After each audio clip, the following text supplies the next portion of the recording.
Ini adalah sebuah kisah yang sangat ajaib ya. Kisah ini dari zaman Nabiullah Sulaiman. Kisah ini menceritakan tentang sebuah rizki. Ternyata rizki itu dijamin oleh Allah ya. Semua makhluknya itu selalu diberikan rizki. Nah, untuk itu simak terus sampai selesai.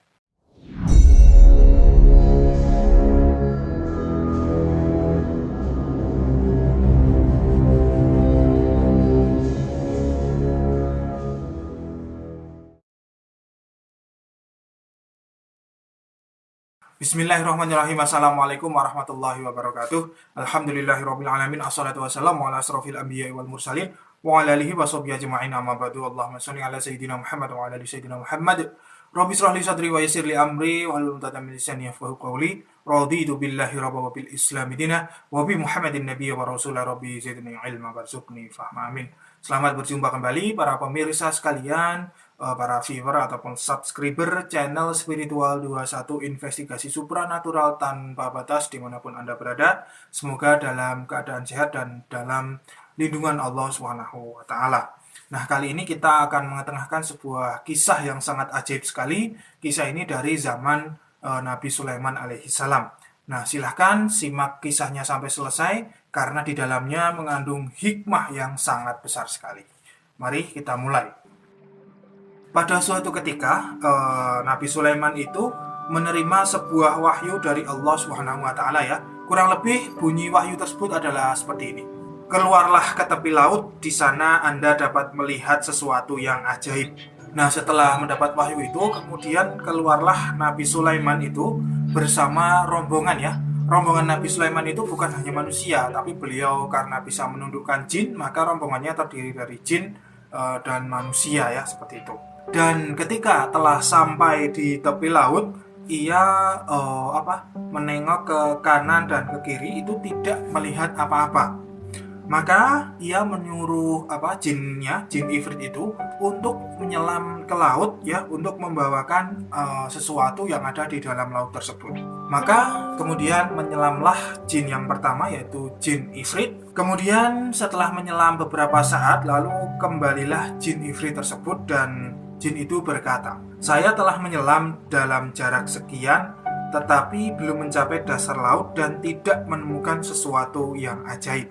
Nah, kemudian Nabi Sulaiman itu menyuruh jin yang lain, jin ifrit yang lain, untuk menyelam kembali ya, meneliti yang ada di dalam laut tersebut. Nah, kemudian setelah itu jin ini kembali kemudian dia mengatakan bahwa dia telah menyelam itu sejauh 2 kali lipat dari jin yang pertama tadi.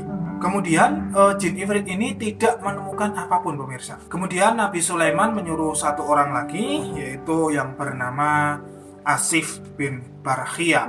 Nah, Asif bin Barkhia ini adalah seorang hamba Allah yang beliau ini mendapat ilmu hikmah dari kitab yang Allah berikan. Kemudian setelah itu Asif bin Barkhia itu berdoa kepada Allah menggunakan ilmu hikmah yang beliau miliki.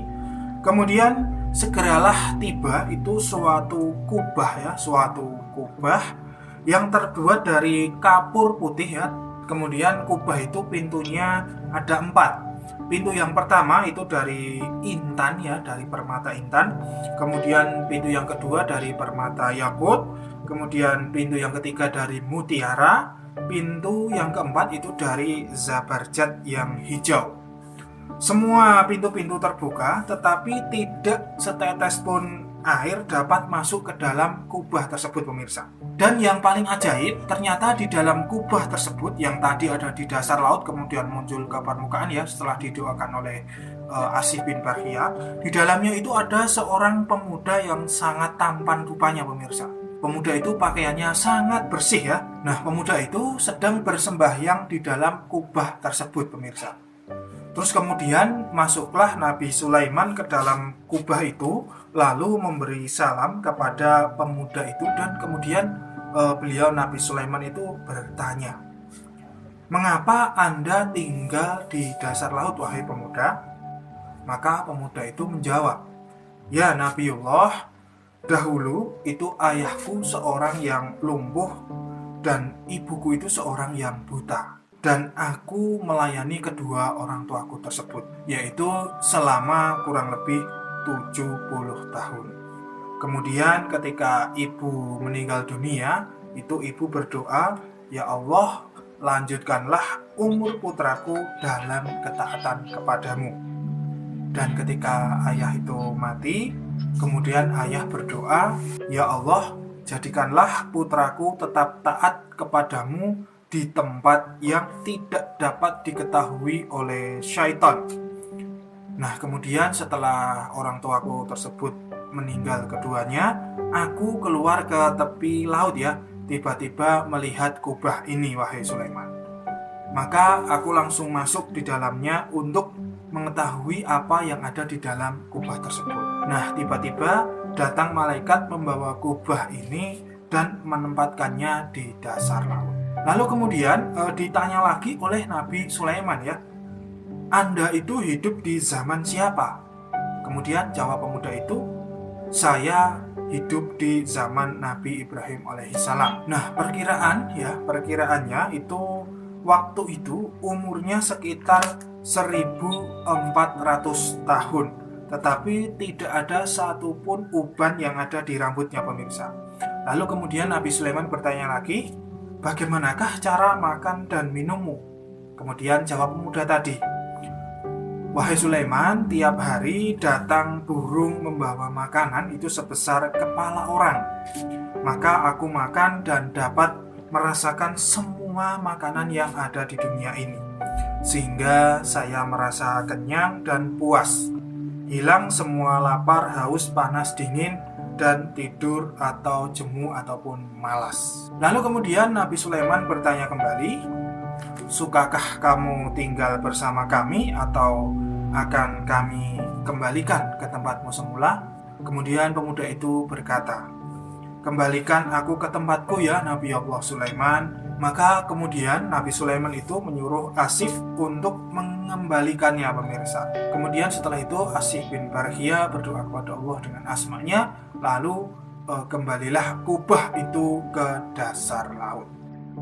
Nah, pesan dari cerita ini bahwa Allah itu memberikan doa, memberikan kekuatan doa kepada kedua orang tua, sehingga kedua orang tua itu doanya sangat mustajab, pemirsa. Untuk itu, hati-hati kepada kedua orang tua kita, jangan sampai kita durhaka kepada kedua orang tua kita. Nah, hal ini tentu saja menjadi dasar bagi kita yang seorang spiritualis ataupun kita yang penggemar ilmu-ilmu spiritual. Nah, dengan kita taat kepada orang tua, maka ilmu kita insya Allah akan semakin tajam dan semakin bagus ya. Nah, dengan hal itu rizki seorang spiritualis itu telah dijamin oleh Allah SWT ya, telah dijamin. Maka kita sebagai seorang spiritualis seyogyanya memanfaatkan ilmu dengan baik untuk membantu sesama. Jangan sampai kita menarik sebuah mahar yang begitu besar sehingga membebankan para pasien. Mahar itu boleh, tapi jangan terlalu membebankan kepada mungkin pasien yang telah berobat kepada seorang spiritualis tersebut. Nah, mungkin cukup itu cerita atau kisah ini. Semoga dapat bermanfaat bagi teman-teman sekalian, bagi pemirsa sekalian. Kurang lebihnya kami mohon maaf yang sebesar-besarnya. Mari kita tutup. Subhanakallahumma wa bihamdika asyhadu an la ilaha illa anta astaghfiruka wa atubu ilaik. Alhamdulillahirabbil alamin. Wabillahi taufiq wal hidayah. Wassalamualaikum warahmatullahi wabarakatuh. Salam spiritual.